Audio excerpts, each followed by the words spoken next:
Welcome back, beautiful people, to Between Them Lines, the podcast where we laugh, learn, and low-key heal through the culture.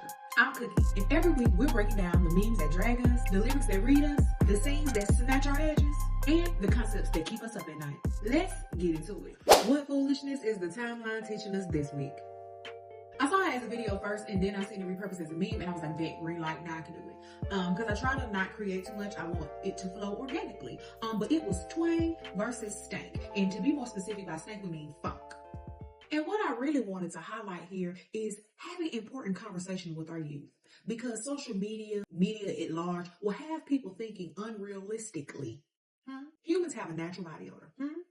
They don't smell like peaches and creams and strawberries and raindrops and daisies all the time. And once you grow up and get a hope to somebody in your own grasp, in your own presence day to day, you're going to really figure out what humans smell like. Let alone once you have a child, you're going to get the ins and outs of all of what humans can smell like. Now, on the other hand, musty is musty.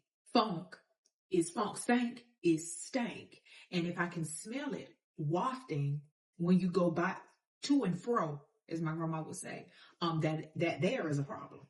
Do something about it. What was your main takeaway from this video / meme? Drop it down in the comments. I would love to know. Now, what happens when that beat drop, but that feeling from that lyric, oh baby, it sticks around. Let's go bar for bar. Shout out to Flippa because she has been on me heavy. Affirmations, and today's song is No Worries. Baby, you better hype me up. I need that. We need that. We need music that don't tell us all about the negatives in life, but tell us about how you overcame the negativity, huh? Let's talk about that. She starts the song. Oh, I'm gonna have to rearrange some of these words so YouTube don't flag me down. But I ain't worried about your mess, his mess, her mess, they mess, elf mess, bull mess, hoe mess, fake mess. Oh, that was hard. But if I can say the real words, you know how I can feel in that beat. And that's the real tea. Because, baby, I'm not worried about any of it.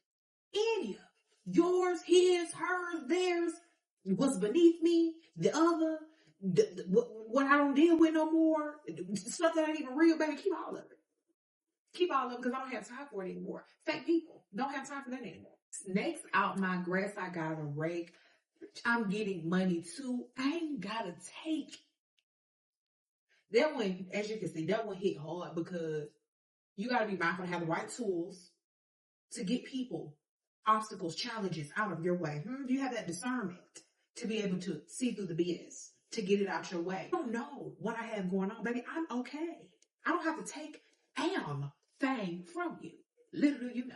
Then she brought Siri and she said, hey, Siri, find another for them to play with.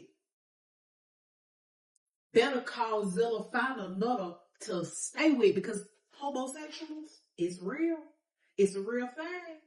And that can be female, male, non-binary. You stand here out of love.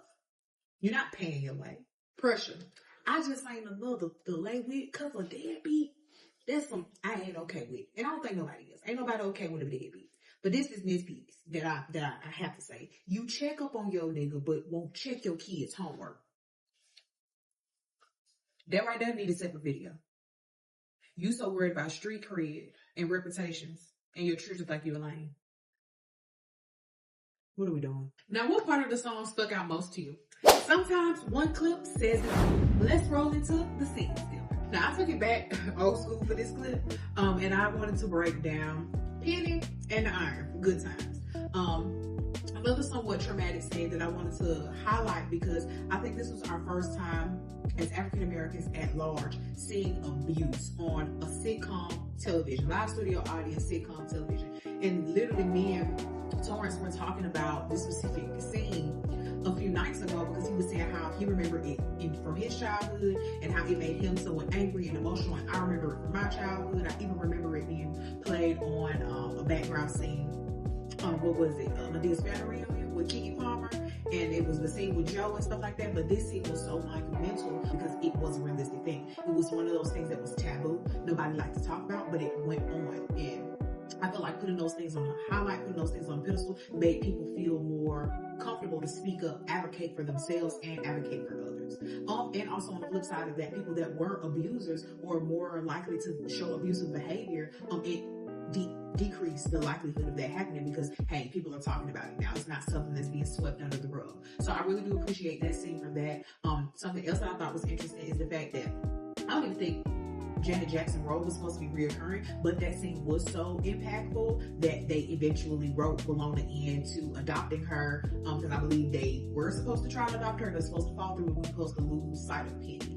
But I don't think the audience at home was going for that, so they wrote Janet Jackson in. Also, she was a Jackson, so there was that. And she was a part of the show. And you were able to see, and I think that is the highlight of having Penny continue on the show, you were able to see the benefits of a loving and supporting community around a child that has been through a traumatic situation, and how they can change the trajectory of their life, how they can become a positive citizen, productive citizen in today's society, without letting those traumatic events hold them back in their day-to-day functioning.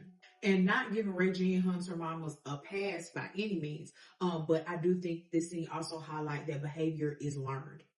If you remember the episode, her mother was running from an abusive situation and fell on hard times, and abuse is something that is learned. Also a response of poverty. When you don't know what to do with anger, you don't know how to regulate those emotions, and it can come out in ways that hurt yourself and others. What scene would you like for me to break down? Something that stuck with you. It could be from old or new.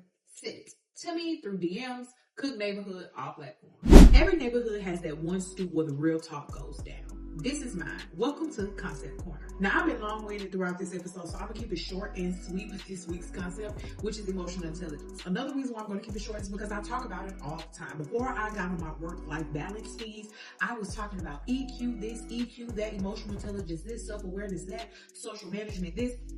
And I am here today to just break down what emotional intelligence really is. There's a lot of different types of ways to break it down. Some people have 5 pillars, some people have 4. I prescribe to the 4 pillars, which is self-awareness, self-management, social awareness, and social management. And all that means is, do you know yourself? Do you know how to manage yourself? Do you know others or the different types that can be around? And do you know how to navigate the world with those types? We're going to break it down. Another bracket, self-awareness.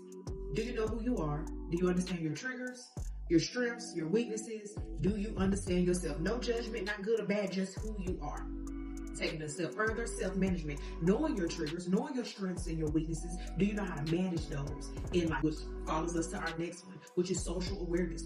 Are you understanding, are you aware of the different types of people there are? The different type of communication styles there are, and which ones trigger you?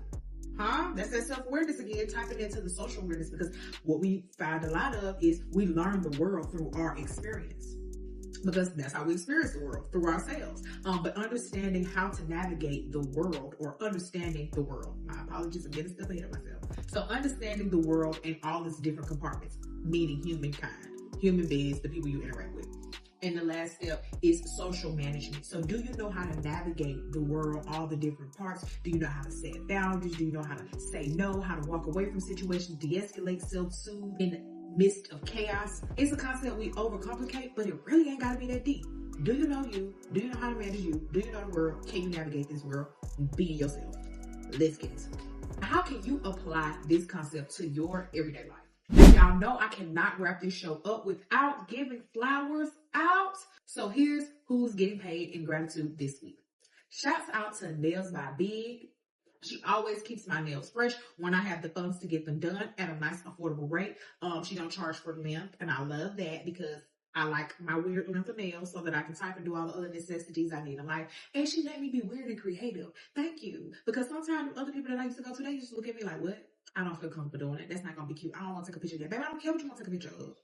What do I want to pay for? That's what you should do. So she lets my freak flag fly, nail-wise, and it's always a great vibe there. So shouts out to her. I'm going to drop her social media. Thank you, Big, and I'll be back soon. Now, we done got all in between them lines for this week. It's been Cook's Neighborhood signing out, where culture meets clarity. Let's break it down.